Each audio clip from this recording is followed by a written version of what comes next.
ഇന്നലെയും ഇന്നുമായി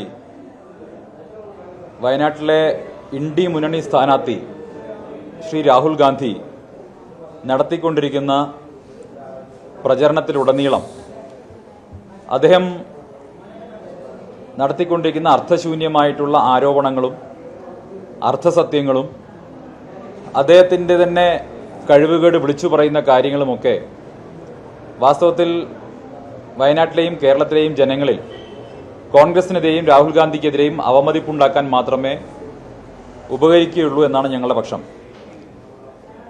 ദൗർഭാഗ്യവശാൽ രാഹുൽ ഗാന്ധി കേരളത്തിലെ പ്രചരണത്തിലുടനീളം ജാതിയും മതവും പറഞ്ഞുകൊണ്ട്, ഭാഷ പറഞ്ഞുകൊണ്ട് ഭിന്നിപ്പിന്റെ രാഷ്ട്രീയമാണ് ഉയർത്തിവിട്ടുകൊണ്ടിരിക്കുന്നത്.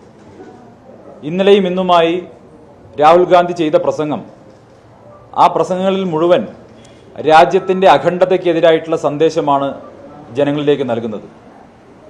നമ്മുടെ രാജ്യത്ത് നിലനിൽക്കുന്ന സാമുദായിക സൗഹാർദ്ദം തകർക്കാൻ വേണ്ടിയും നമ്മുടെ രാജ്യത്ത് ആ രാജ്യത്തിന്റെ അഖണ്ഡത തകർക്കാൻ വേണ്ടിയും ആസൂത്രിതമായിട്ടാണ് രാഹുൽ ഗാന്ധി 2 ദിവസമായി ഇത്തരത്തിലുള്ള പ്രസംഗങ്ങൾ നടത്തി വരുന്നത്.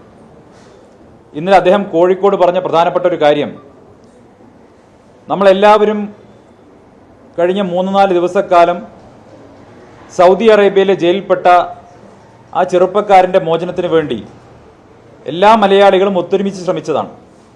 അതിൽ ജാതിയോ മതമോ രാഷ്ട്രീയമോ ഒന്നും ഒരാളും കലർത്തിയിട്ടില്ല. ആ ചെറുപ്പക്കാരൻ്റെ ഉമ്മയുടെ കണ്ണുനീർ, റഹീമിൻ്റെ ഉമ്മയുടെ കണ്ണുനീർ എല്ലാ മലയാളികളുടെയും മനസ്സിനെ ആർദ്രമാക്കിയതാണ്. മലയാളികൾക്ക് തോന്നിയ സ്നേഹത്തിൻ്റെയും സഹാനുഭൂതിയുടെയും ഫലമായി, മലയാളികളുടെ ഒത്തൊരുമയുടെ ഫലമായി 2-3 ദിവസക്കാലത്തിനുള്ളിൽ 34 കോടി രൂപ സമാഹരിക്കാൻ നമുക്ക് സാധിച്ചു എന്നുള്ളത് അഭിമാനകരമായിട്ടുള്ള കാര്യം തന്നെയാണ്. ആ ചെറുപ്പക്കാരൻ്റെ മോചനത്തിന് വേണ്ടി നാട് മുഴുവൻ ഒറ്റക്കെട്ടായി നിൽക്കുകയാണ് ചെയ്തത്. കേരളത്തിൽ ഒരാളും അതിൽ രാഷ്ട്രീയമോ വർഗീയമോ ആയിട്ടുള്ള ഒരു നിലപാടും പറഞ്ഞിട്ടില്ല. മുഴുവൻ ജനങ്ങളും ഒറ്റക്കെട്ടായി നിൽക്കെ രാഹുൽ ഗാന്ധി ഇന്നലെ ആ വിഷയം അദ്ദേഹത്തിൻ്റെ രാഷ്ട്രീയ ലാഭത്തിന് വേണ്ടി അതിൽ വർഗീയമായ കാഴ്ചപ്പാടുകൾ തിരികിക്കൊണ്ട് അദ്ദേഹം കോഴിക്കോട് നടത്തിയിട്ടുള്ള പ്രസംഗം അത് അങ്ങേയറ്റം അപലപനീയമാണ്. അദ്ദേഹം പറഞ്ഞത് റഹീമിന് വേണ്ടി 34 കോടി രൂപ സമാഹരിച്ചത് RSSനെതിരായിട്ടുള്ള സന്ദേശമാണ് എന്നാണ്. എനിക്ക് മനസ്സിലാകുന്നില്ല, എങ്ങനെയാണ് മലയാളികൾ മുഴുവനായിട്ടും രാഷ്ട്രീയമോ മതമോ ജാതിയോ ഒന്നും നോക്കാതെ നടത്തിയ ഒരു വലിയ പരിശ്രമം എങ്ങനെയാണ് ഏതെങ്കിലും ഒരു വിഭാഗത്തിനെതിരെയുള്ള സന്ദേശമായി മാറുന്നത്?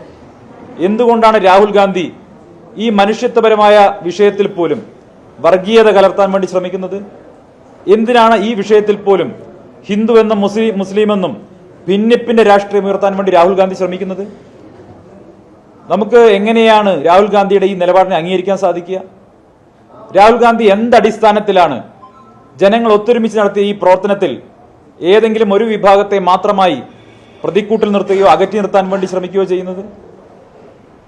രാഹുൽ ഗാന്ധിക്ക് എങ്ങനെയാണ് അറിയാൻ സാധിക്കുന്നത് BJPയിലെ ഉത്തരവാദിത്തപ്പെട്ട ആളുകളോ മന്ത്രിമാരോ ഒന്നും തന്നെ ഈ വിഷയത്തിൽ ഇടപെട്ടിട്ടില്ല എന്ന് രാഹുൽ ഗാന്ധിക്ക് ഉറപ്പുണ്ടോ? അബ്ദുൾ റഹീമിന്റെ മോചനവുമായി ബന്ധപ്പെട്ട് നമുക്കൊക്കെ അറിയാവുന്ന പ്രധാനപ്പെട്ട പേര് ബോബി ചെമ്മണ്ണൂരിൻ്റെതാണ്. ബോബി ചെമ്മണ്ണൂർ തന്നെ മാധ്യമങ്ങളോട് പറഞ്ഞിട്ടുണ്ട്, തൃശ്ശൂരിലെ NDA സ്ഥാനാർത്ഥിയും BJPയുടെ നേതാവുമായ ശ്രീ സുരേഷ് ഗോപി ഈ വിഷയത്തിൽ നടത്തിയ ഇടപെടലുകളെ കുറിച്ച് ബോബി ചെമ്മണ്ണൂർ തുറന്നു പറഞ്ഞിട്ടുണ്ടല്ലോ. കേന്ദ്ര വിദേശകാര്യ മന്ത്രാലയം ശ്രീ V മുരളീധരന്റെ നേതൃത്വത്തിൽ റഹീമിന്റെ മോചനത്തിന് വേണ്ടി നിയമപരമായ നടപടിക്രമങ്ങൾ പൂർത്തിയാക്കിയത് സംബന്ധിച്ച്, വളരെ പെട്ടെന്ന് പൂർത്തിയാക്കിയത് സംബന്ധിച്ച് പലതരം സാമുദായിക നേതാക്കൾ തന്നെ തുറന്നു പറഞ്ഞിട്ടുണ്ടല്ലോ. നമ്മുടെ സർക്കാരുകളും അതോടൊപ്പം സുരേഷ് ഗോപി അടക്കമുള്ള മനുഷ്യ സ്നേഹികളും മുഴുവൻ മലയാളികളും ഒത്തൊരുമിച്ച് നിന്നോടുകൂടിയാണ് റഹീമിന്റെ മോചനത്തിന് വേണ്ടിയുള്ള പണം സമാഹരിക്കാൻ സാധിച്ചത്. അത് നമ്മൾ മലയാളികൾക്ക് മുഴുവൻ അഭിമാനകരമായിട്ടുള്ള നേട്ടമാണ്. ആ നേട്ടത്തിൽ എന്തിനാണ് പുറമേ നിന്നൊരാൾ വന്നിട്ട്, മലയാളി അല്ലാത്ത ഒരാൾ വന്നിട്ട്, അദ്ദേഹം കേരളത്തിൽ നിന്ന് തെരഞ്ഞെടുക്കപ്പെട്ട MP ആയി എന്നുള്ളതിന്റെ പേരിൽ ഇവിടെ വന്ന് മലയാളികളെ സാമുദായിക സൗഹാർദ്ദം തകർക്കാൻ വേണ്ടിയുള്ള പ്രസ്താവനകൾ നടത്തുന്നത്? ഇതേത് തരത്തിലാണ് അംഗീകരിക്കാൻ സാധിക്കുന്നത്? രാഹുൽ ഗാന്ധി തുടർച്ചയായി നടത്തിക്കൊണ്ടിരിക്കുന്നത് ഈ നാടിന്റെ സമരസതയുടെ പാരമ്പര്യം, സൗഹാർദ്ദത്തിന്റെ പാരമ്പര്യം അത് തകർക്കാൻ വേണ്ടിയാണ്. കേരളത്തിൽ ഹിന്ദുവെന്നും മുസ്ലിമെന്നും ക്രിസ്ത്യാനിയുമെന്നുള്ള പേരിൽ വിഭജനമുണ്ടാക്കി ആ വിഭജനത്തിന്റെ പേരിൽ മതന്യൂനപക്ഷങ്ങളെ ഭയപ്പെടുത്തി ആ വോട്ട് ബാങ്ക് സ്വന്തമാക്കാനുള്ള പരിശ്രമമാണ് രാഹുൽ ഗാന്ധി നേതൃത്വത്തിൽ ഉണ്ടാവുന്നത്. ഇതൊരിക്കലും കേരളത്തിലെ പൊതുസമൂഹത്തിന് അംഗീകരിക്കാൻ സാധിക്കുന്നതല്ല. ഒരാളും അബ്ദുൾ റഹീമിന്റെ മോചനവുമായി ബന്ധപ്പെട്ട് കേരളത്തിൽ തലയ്ക്കകത്ത് ആൾതാമസമുള്ള ഒരാളും അതിലെവിടെയും വർഗീയപരമായിട്ടുള്ള ഒരു നിലപാടും കണ്ടിട്ടില്ല. എല്ലാവരും ഒത്തൊരുമിച്ച് ഒറ്റക്കെട്ടായിട്ടാണ് നിലകൊണ്ടിട്ടുള്ളത്. ആ മോചനത്തിന് വേണ്ടി മുൻകൈയെടുത്ത എല്ലാവരോടൊപ്പം ഒപ്പമാണ് ഞങ്ങളുള്ളത്. പക്ഷേ രാഹുൽ ഗാന്ധി പുറമേ നിന്ന് വന്നിട്ട്, കേരളത്തിന് പുറമേ നിന്ന് വന്നിട്ട് മലയാളികളെ മതപരമായ രീതിയിൽ ഭിന്നിപ്പിക്കാൻ, രാഷ്ട്രീയമായി ഭിന്നിപ്പിക്കാൻ വേണ്ടിയുള്ള ബോധപൂർവമായ പരിശ്രമം നടത്തുന്നു.